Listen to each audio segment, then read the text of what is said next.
C'est bien, on peut rouvrir nos Bibles dans l'Épître aux Hébreux, au chapitre 12.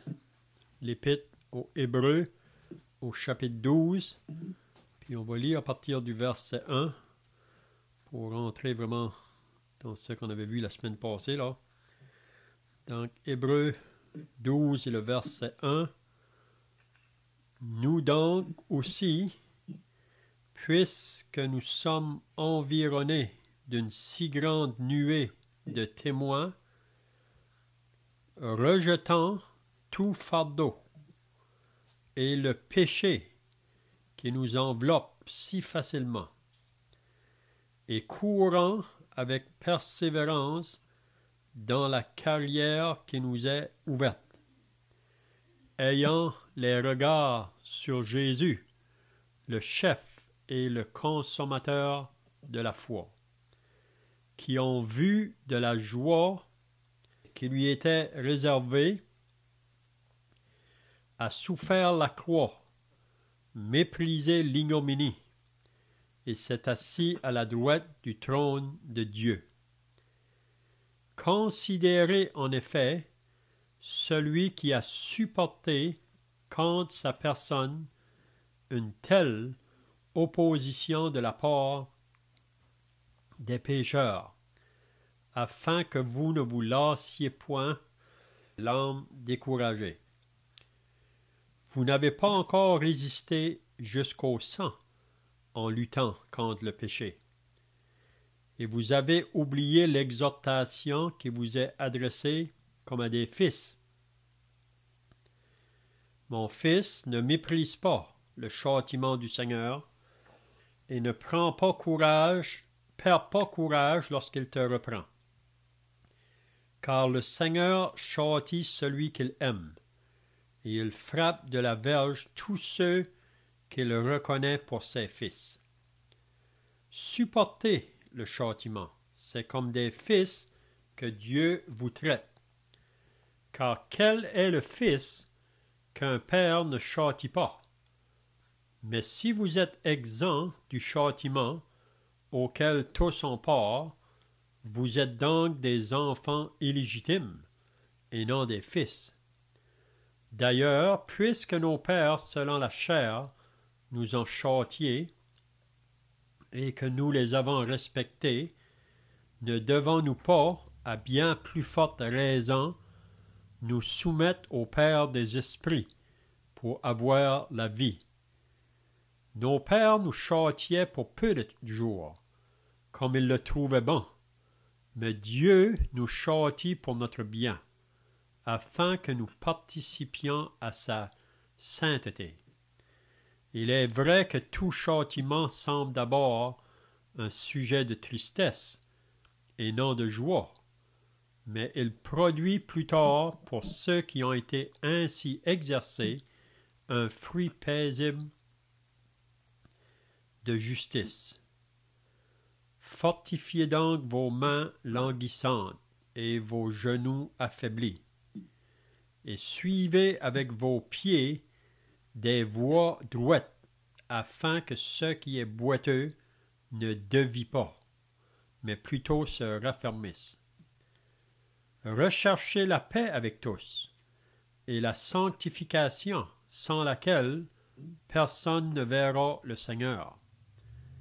Veillez à ce que nul ne se prive de la grâce de Dieu, à ce qu'aucune racine d'amertume, poussant des rejetants, ne produise du trouble et que plusieurs n'en soient infectés. À ce qu'il n'y ait ni impudique, ni profane comme Ésaü, qui pour un mets vendit son droit d'aînesse. Vous savez que plus tard, voulant obtenir la bénédiction, il fut rejeté, quoiqu'il la sollicita avec larmes, car son repentir ne put avoir aucun effet. Donc c'est tout ce qu'on va lire. Donc, en continuant cette étude dans cette lettre aux Hébreux, on avait vu la semaine passée là, que ces croyants à qui cette lettre a été écrite passaient par des grandes persécutions ou des grandes difficultés.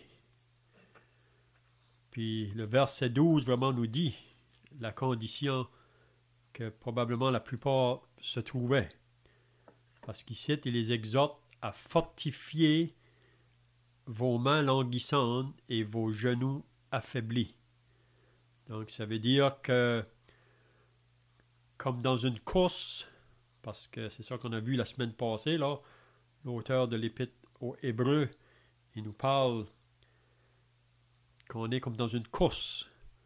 Puis vous savez, quand on débute une course, ça va bien, assez bien facile.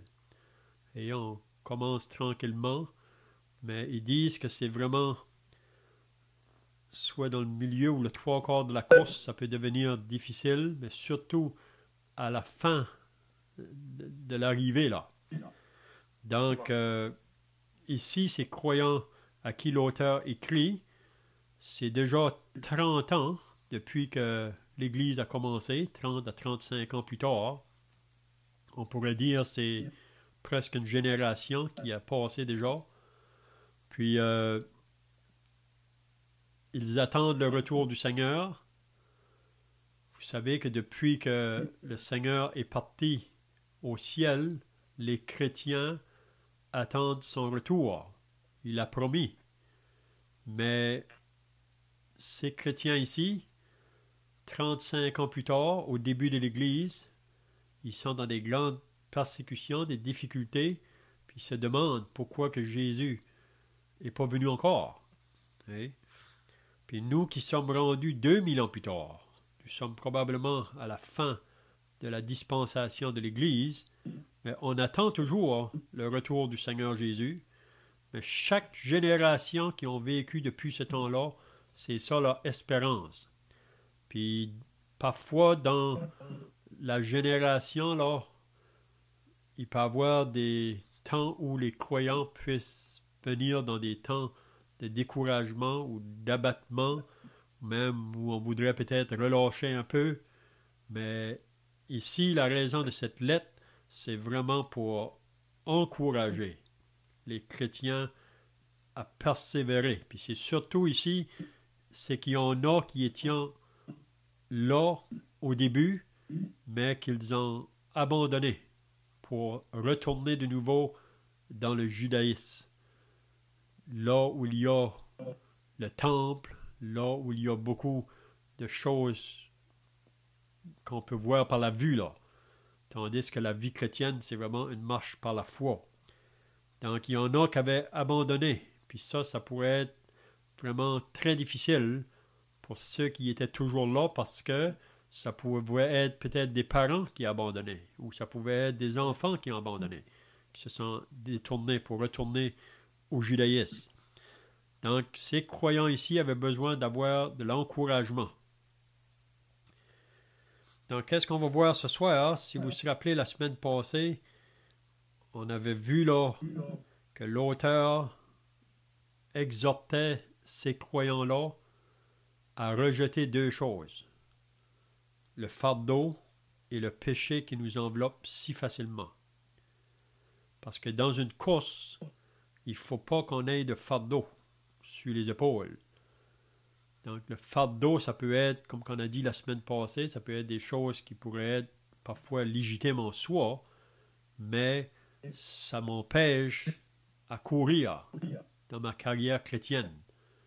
Et ça prend trop de temps dans ma vie pour que je puisse servir le Seigneur dans les œuvres qu'il a préparées pour moi. Donc, il nous exhorte à rejeter ça. Des fardeaux qui peuvent devenir vraiment un obstacle dans ma course. Puis aussi le péché qui nous enveloppe si facilement. Puis parfois, quand on pense au péché, là, peut-être qu'on peut regarder à des péchés vraiment ouvertement, là, qui peuvent être assez graves, peut-être quand on le pratique. Mais ici, ça peut y aller plus que ça. Ça peut être des choses dans nos vies qui peut-être à la vue des autres, ils ne le voient pas, mais le péché qui se fait parfois en dedans de nous. Et l'amertume, la jalousie, c'est des choses peut-être que les autres ne vont pas voir, mais c'est des choses qu'on doit rejeter, ça. Parce que si on garde ça, ça peut nous arrêter dans la course. Puis on avait dit aussi la semaine passée que le moment qu'un croyant est conscient qu'il a fait un péché, là, soit en pensée, en parole ou en œuvre, c'est bien de venir au Seigneur pour le confesser. Parce que s'il ne le fait pas, il attriste le Saint-Esprit, puis même lui-même, il perd la joie vraiment de son salut, puis il ne va pas avancer. Quand on est dans un état de péché, on n'avance pas, on ne fait pas de progrès dans les choses spirituelles. Puis comme on avait dit, le Seigneur ne va pas nous utiliser si le vase n'est pas lavé ou qu'il n'est pas propre. Hein? Donc on avait vu donc la semaine passée, on court dans cette course, puis ayant les regards sur Jésus. Donc on avait vu dans le chapitre 11 beaucoup d'hommes de la foi, des hommes qui étaient des exemples, vraiment, qui pourraient être des bonnes influences sur nous, mais toutes ces personnes-là, à un moment ou l'autre, ils ont eu des failles ou des manquements. Mais il y en a quand même qu'on pouvait avoir les yeux sur eux autres, parce qu'ils étaient des bons exemples, même s'ils ont eu des failles.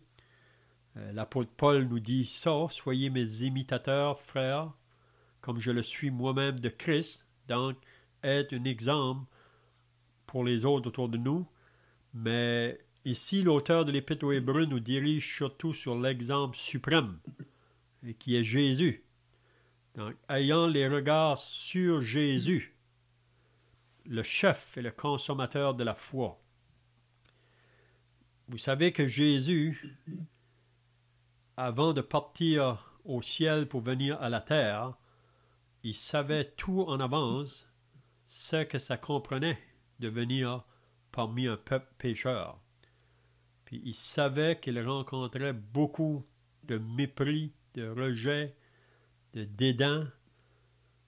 Mais qu'est-ce qui l'a poussé vraiment à venir, même en sachant toutes ces choses-là, il nous dit là, il a souffert la croix en vue de la joie qui lui était réservée. Parce qu'il savait qu'après qu'il aura fait la volonté du Père, puis donné sa vie en sacrifice, il y aura une grande joie parce qu'il va y avoir un grand peuple qui va être sauvé à cause de sa vie qu'il a donnée.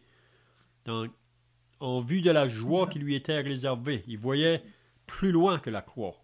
Il voyait qu'est-ce que cela allait rapporter vraiment. Puis ça nous dit qu'il a souffert la croix, il a méprisé l'ignominie. Qu'est-ce que ça veut dire? Il ne s'est pas laissé arrêter parce que une mort sur la croix, vraiment, c'est honteux. C'est vraiment associé à quelqu'un qui est malfaiteur, une mauvaise personne. Mais le Seigneur a été prêt à aller au travers de ça. Il ne s'est pas laissé arrêter, même la honte que cela allait amener sur sa personne.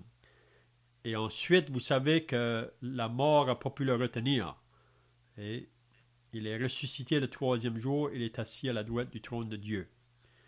Donc peut-être ce soir on peut partir du verset 3, là, quand il dit « Considérez en effet celui qui a supporté contre sa personne une telle opposition. » Donc l'auteur de l'Épître aux Hébreux, là, il veut que nous puissions regarder à Jésus. Puis c'est dans les évangiles qu'on va le trouver.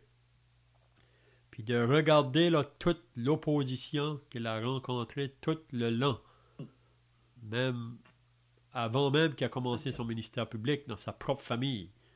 Et on ne croyait pas en lui.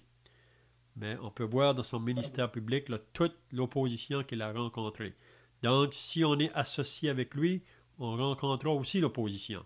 Mais en regardant à lui, c'est ça qui va nous donner le courage et la force de pouvoir continuer même face à des grandes oppositions qui peuvent venir. Donc, on peut commencer à partir du verset 3. Donc, si les frères ont des pensées là, ou des questions, vous pouvez le faire.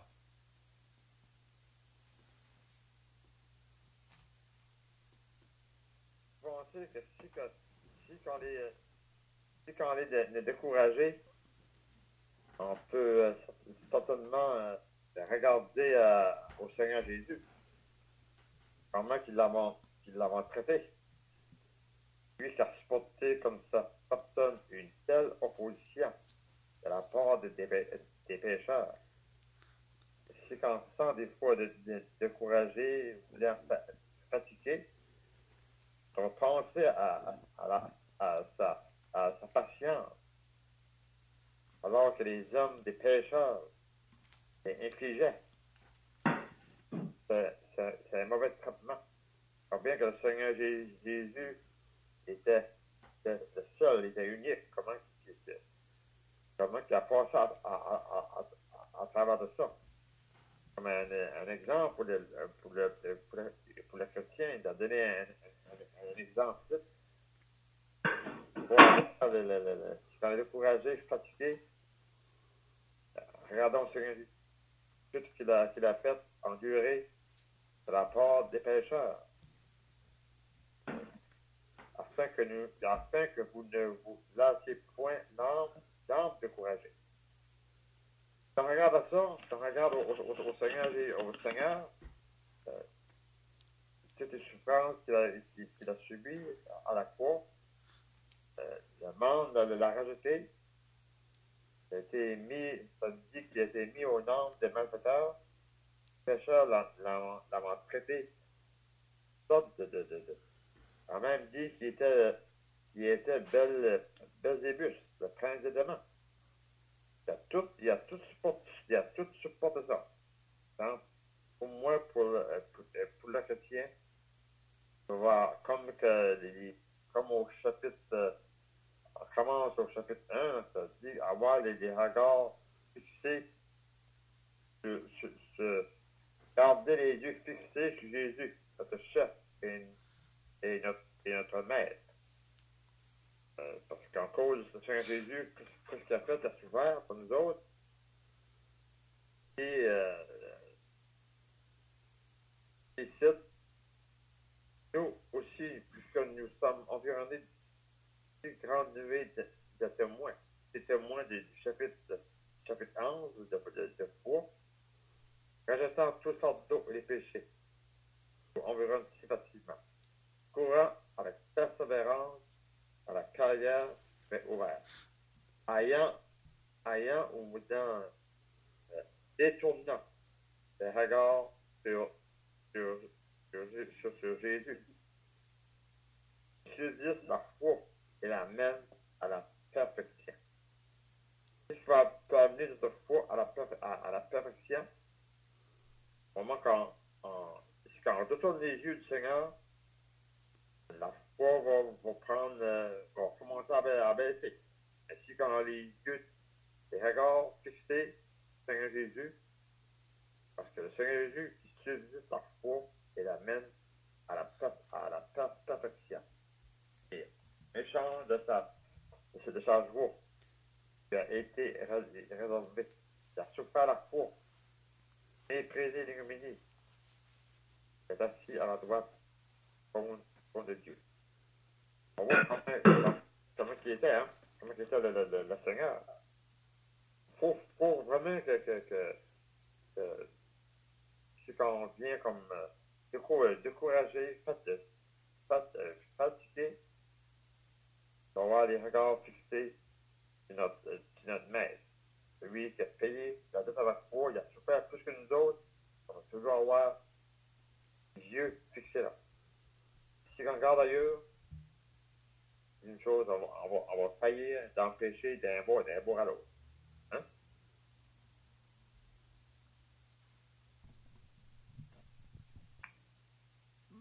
Darby dit considérer celui qui a enduré une telle contradiction. Endurer, c'est quelque chose, endurer quelque chose qui vient de la part des pécheurs. On pense à 1 Pierre chapitre 2, le Seigneur, lui, ça nous dit, lui qui n'avait point de péché, point de fraude, qui a été trouvé de sa bouche, lui qui injuriait, ne rendait point d'injure, maltraité, ne faisait point de menaces, mais s'en remettait à celui qui juge justement. Le Seigneur, ça réduit quelque chose, lui qui était pur, qui était saint, un monde pécheur, puis de voir l'opposition, puis le rejet qu'il a dû endurer. Pour nous qui sommes des pécheurs, sauvés par la grâce de Dieu, ça prend la grâce pour pouvoir supporter l'opposition, supporter la contradiction. On sait qu'il y en a parmi nous autres qui et ça n'a pas laissé marcher sur les orteils. On aurait vite sauté en l'air. Mais ça peut seulement se faire par la grâce. La chair est tout le temps là. Mais c'est pour ça qu'il nous dit, afin que vous ne lassiez point l'âme découragée. Parce qu'on peut se laisser abattre par le découragement à cause de l'opposition, à cause de la contradiction.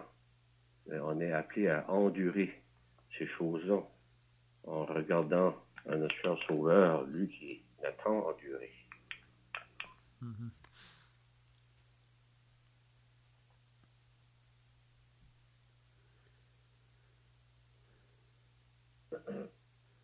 Donc, face à l'opposition, il n'y a pas un endroit où on pourra être que lui n'a pas connu.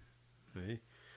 Donc, puis la raison qu'on va rencontrer cette opposition, c'est parce qu'on est identifié à lui. C'est ça que Pierre dit dans son épître, là. Ainsi donc, Christ, ayant souffert dans la chair, vous aussi, armez-vous de la même pensée. Donc, qu'est-ce que Pierre veut dire? Comme Christ a souffert, il faut aussi penser que nous allons souffrir. On ne peut pas être identifié à un Christ rejeté ou méprisé ou dédaigné sans qu'on va connaître aussi la même part. Puis ça, c'est pas facile. Ça peut être les membres de nos familles, ça peut être des collègues de travail. Si vous êtes à l'école, ça peut être les autres étudiants qui vont se moquer de vous parce que vous dites que vous êtes chrétien. Mais si on lit l'épître de Pierre, Pierre nous encourage aussi à regarder au Seigneur Jésus-Christ, puis de souffrir patiemment là. Puis ça, c'est dans le but, c'est d'atteindre ceux qui nous persécutent. Hein? Même qui nous dit là dans son épître au chapitre 4, il dit que nul de vous, en effet, ne souffre comme meurtrier ou voleur ou malfaiteur, ou comme s'ingérant dans les affaires d'autrui. Vous savez que le monde autour de nous souffre aussi, mais il souffre pour la conséquence de leur péché. Mais nous, on ne devrait pas avoir à souffrir pour le péché. Mais il dit, si on a à souffrir pour la cause de son nom, on ne devrait pas avoir honte. Il dit, si quelqu'un souffre comme chrétien, qu'il n'en ait point honte, et que plutôt il glorifie Dieu à cause de ce nom. Donc, Jésus est l'exemple, puis il peut compatir pour nous dans tous nos besoins. Il n'y a pas une situation dans laquelle on peut être qu'il ne peut pas venir à notre aide.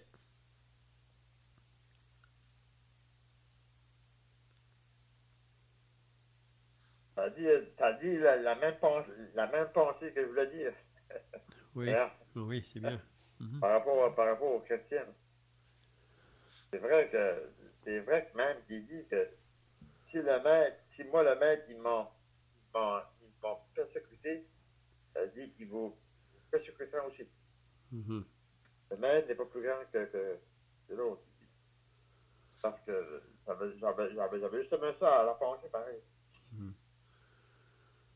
Puis tout ce que le chrétien peut avoir à souffrir présentement, là, même quand ça vient la question de la santé ou dans tous les aspects de notre vie, là, il ne faut jamais oublier qu'on souffre pour sa cause, si on peut dire. Et il y a parfois des choses que Dieu permet dans la vie, ça peut être la maladie. Pourquoi? Pour qu'on puisse peut-être parler de notre Sauveur à d'autres personnes.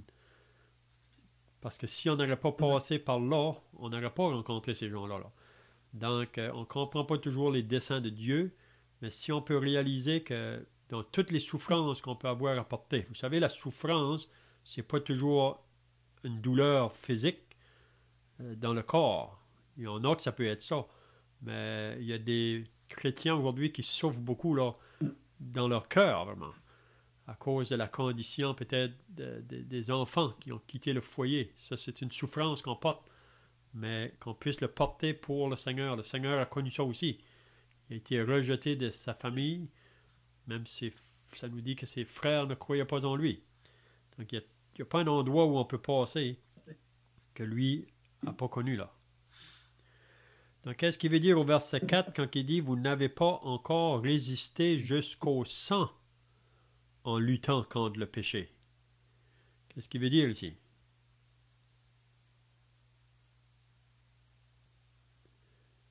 On peut voir là vraiment, si on regarde la considération du verset 2 et 3, le regard sur Jésus, 3, considérer. On voit que l'auteur apporte aux chrétiens là d'avoir de la considération.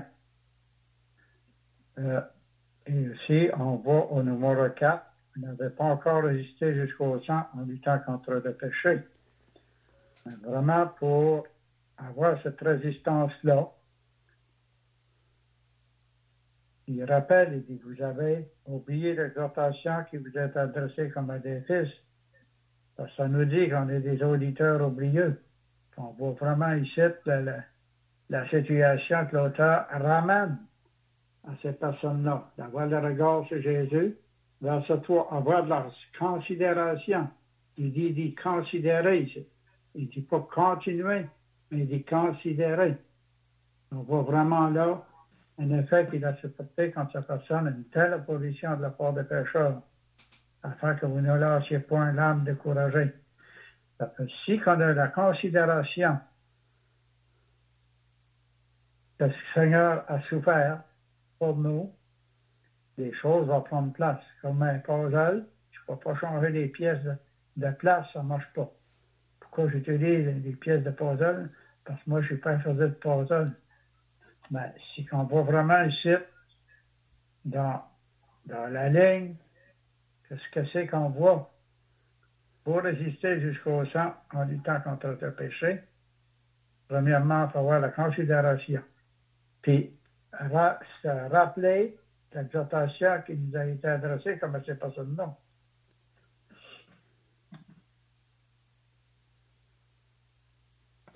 Les brochustes ne veulent pas nous pointer à propos que dans un autre verset, on dit après tout, vous n'avez pas lutter contre le péché et la tentation au point d'en transpirer de grosses gouttes de sang. Je pense que le Seigneur Jésus, lui, a transpiré des grosses gouttes de sang. Lorsqu'il a été avant d'y aller à la croix, il a demandé à son père s'il était possible de couper s'éloigne de moi. Non, il a dit non, pas ma volonté, mais la tienne. Ça veut dire que les sueurs, les remous de sang à couler.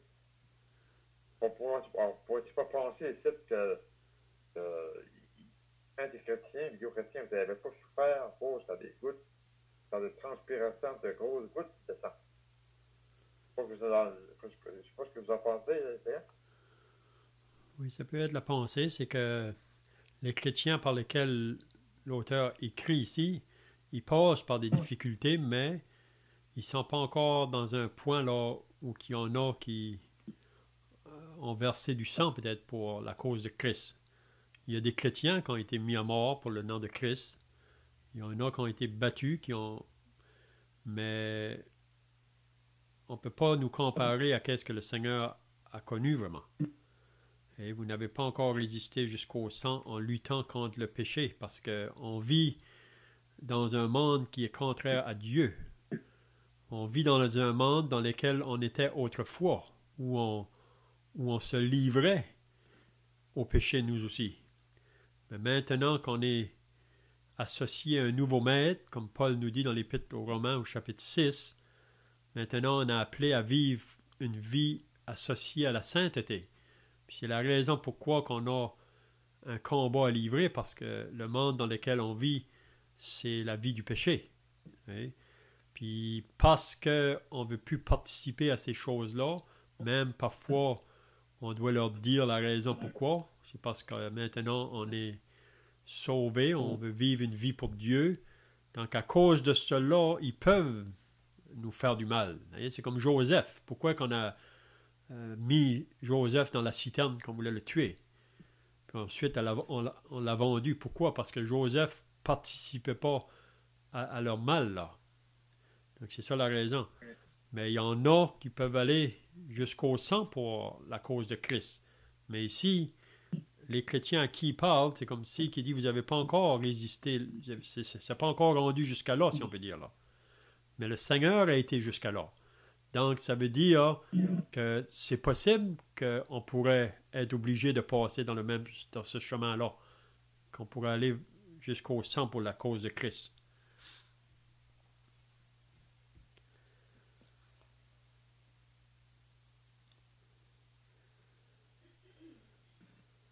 Donc, le verset 5 va dire « Et vous avez oublié l'exhortation qui vous est adressée comme à des fils. » Donc, ces paroles ici, on lit ça dans Proverbe au chapitre 3. Dieu va permettre des situations, même dans nos vies chrétiennes, là, puis c'est dans le but de nous affermir. C'est dans le but qu'on puisse ressembler davantage à son Fils. Donc, qu'est-ce qu'on va faire quand on est placé dans une situation là, qui n'est pas facile? Quand il dit « Mon fils, ne méprise pas le châtiment du Seigneur. » Donc, il y a une possibilité que quand le Seigneur nous discipline, parce que vous savez, on est tous appelés à la discipline, comme les enfants de Dieu. C'est comme des enfants dans une famille. À un moment donné, il faut qu'il y ait des disciplines qui soient exercées là, pour le bien-être des enfants. Donc, il dit, mon fils, ne méprise pas. Parce qu'il y a une possibilité qu'on pourrait mépriser ça. Mais c'est là qu'il faut vraiment faire attention. Quand on est mis dans des situations là, de ne pas venir dans des attitudes de révolte ou des attitudes d'amertume, même envers Dieu, vraiment, comme le monde fait aujourd'hui. On est souvent porté à blâmer Dieu pour toutes choses. Mais nous, chrétiens, on ne devrait pas le faire. Mon fils, ne méprise pas le châtiment du Seigneur et ne perd pas courage lorsqu'il te reprend. Donc, il y a encore le côté que on peut perdre courage, mais il dit qu'il ne faut pas perdre courage quand on est repris. Puis, vous savez, Dieu va permettre des choses dans nos vies. Il y a toujours deux raisons pourquoi il permet des événements parfois dans nos vies qui peuvent être difficiles. C'est soit qu'il permet des choses parce qu'on s'est éloigné de lui pour nous ramener. Et c'est comme un père avec son enfant, vraiment. S'il voit son enfant qui prend un chemin d'éloignement, le père veut aller le chercher. Donc, ça peut être cet aspect-là. Mais il y a l'autre aspect aussi, que Dieu peut permettre des circonstances dans nos vies, c'est pour éprouver notre foi dans le but de nous affermir, pour qu'on puisse davantage là, nous confier en notre Dieu. Donc, mon fils, ne méprise pas. Donc, il ne faut pas mépriser quand le Seigneur nous châtie ou nous discipline. Et ne perds pas courage lorsqu'il te reprend, car le Seigneur châtie celui qu'il aime. C'est parce qu'il nous aime. Okay? Et il frappe de la verge tous ceux qu'il reconnaît pour ses fils. Donc, il n'y a pas un enfant de Dieu qui ne va pas connaître ça à un moment donné dans sa vie, dans une mesure ou d'une autre. Mais c'est quelle attitude que je vais avoir là, quand que ça va venir dans ma vie, et ce temps-là.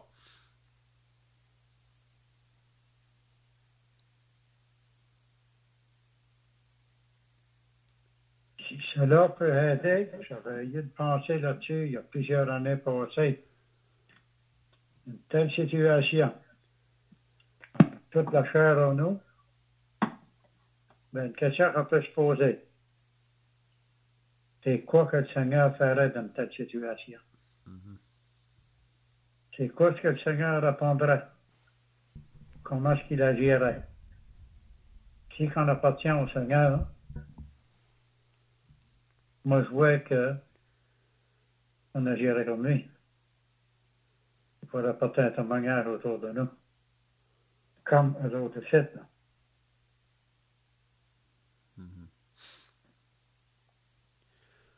Mais pour le faire, c'est comme que notre frère Paul a dit tout à l'heure, c'est pas par notre force. Hein? C'est seulement en étant en communion avec lui qu'on va être capable de pouvoir avoir la victoire là, quand que l'opposition vient. Et imaginez-vous que quelqu'un vous crache au visage. Comment que vous allez réagir?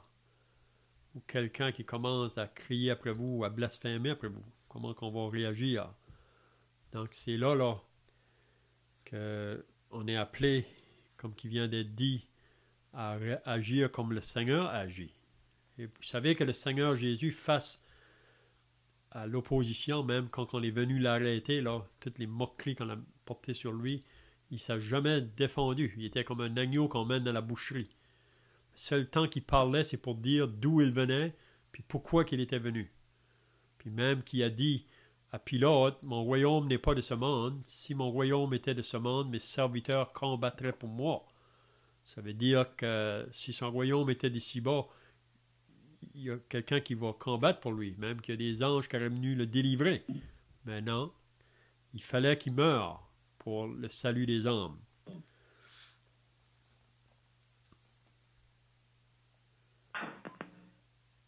Parce qu'on pense au début, quand on était sauvé, on dirait que tout y allait comme sur des roulettes. On sait tout va toujours aller bien.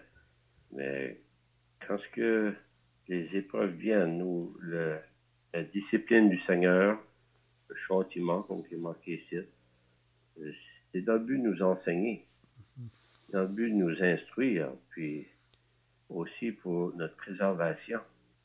Il y a des choses qu'on avait besoin de passer au travers pour saisir, parce qu'on ne les aurait pas saisis autrement. Puis, ça peut être bien difficile, parfois. On avait tous des caractères différents, mais le Seigneur sait exactement ce qui est bon pour nous autres.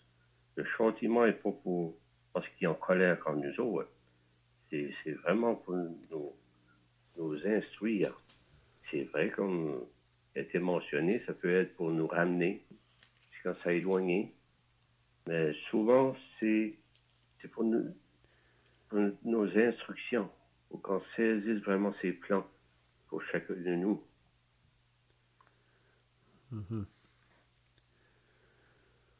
Oui, si on lit dans l'Apocalypse 3, là, en parlant de l'église de Laodicée, il dit « Moi, je reprends et je châtie tous ceux que j'aime. » Donc, je reprends et je châtie tous ceux que j'aime. C'est pas vraiment qu'ils nous aiment. C'est comme des parents, vraiment.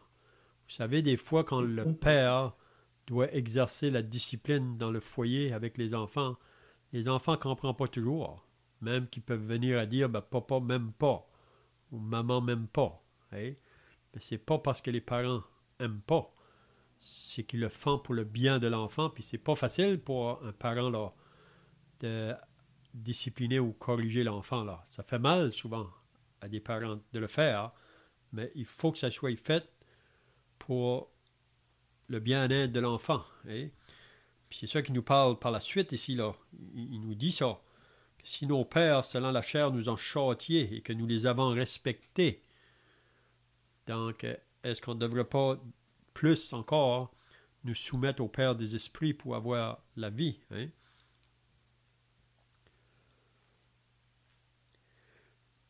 Donc peut-être on peut voir le verset 8 avant de terminer, là, mais si vous êtes exempt du châtiment, donc l'auteur de l'Épître aux Hébreux dit à ses croyants qu'il n'y a pas un croyant qui va être exempt du châtiment ou d'une discipline du Seigneur. Parce qu'il dit que si vous êtes exempt, vous pouvez poser la question vraiment, est-ce que je suis réellement un enfant de Dieu? Oui. Donc il dit, mais si vous êtes exempt du châtiment auquel tous sont part, vous êtes donc des enfants illégitimes mais non des fils.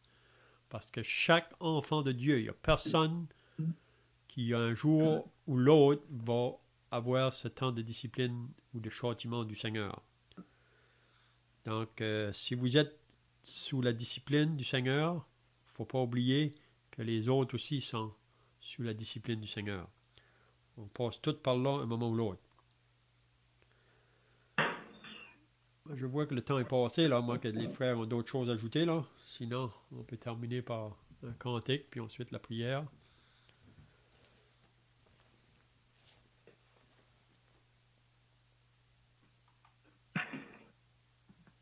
Dieu et notre Père dans le ciel, nous voulons ce soir venir devant toi pour remercier pour ta parole qui a été ouverte en sachant ce Dieu, bien que nous avons besoin toujours de voir les regards sur le Seigneur Jésus, qui est le chef, le consommateur de notre foi. Père, nous te remercions pour cela et en pensant de Dieu, une fois tu nous châties afin que Dieu puisse revenir à nous avant que nous avons besoin tous les jours de venir à toi et confesser nos péchés. Enfin, je te dis comment que le péché nous environne facilement. Père aussi, on peut prier pour toutes les requêtes de prière qui ont monté vers toi ce soir, sachant de Dieu que tous les hommes se sauvés, sortent bien à la connaissance de la vérité. Aussi, Père, nous te prions, Père, pour les gens de notre famille, nos enfants, ouais, nos petits-enfants, frères, ma soeur, ceux qui ont des frères et des sœurs qui ne sont pas sauvés, Dieu, nous prions pour chacun d'eux. Même prions pour ce village, je le contraire, ils sont tous devant toi. Viens toi, Père, et nous voulons prier. Tu puisses venir ensemble ce soir, considérant de Dieu combien de privilèges c'est un autre ce soir. Venir ici, venir de Dieu sur l'écoute de ta sainte parole. Alors, tu te prions pour tes enfants aussi, sauf sont malades, émotionnés, nous prions pour ton amitié aussi, aux sœurs qui sont en âge aussi, prions de Dieu pour chacun d'eux. Remercions encore. Salut, accessible à tous ceux qui croient. Savant de Dieu que la parole nous dit qu'Amos dit que prépare-toi à la rencontre de ton Dieu. Savant que chaque personne sur la terre doit être prêt, doit se préparer à rencontrer le rendu du ciel. À rencontrer ce Dieu si nous n'avons pas reçu le Seigneur Jésus comme sauveur, en rendait comme juge. Il a reconnu comme l'être des péchés devant ton Fils. Maintenant, sans justifier par le sang précieux du Seigneur Jésus. Alors, nous mettons toi, nous te rendons grâce, sang précieux du Seigneur Jésus. Amen. Amen.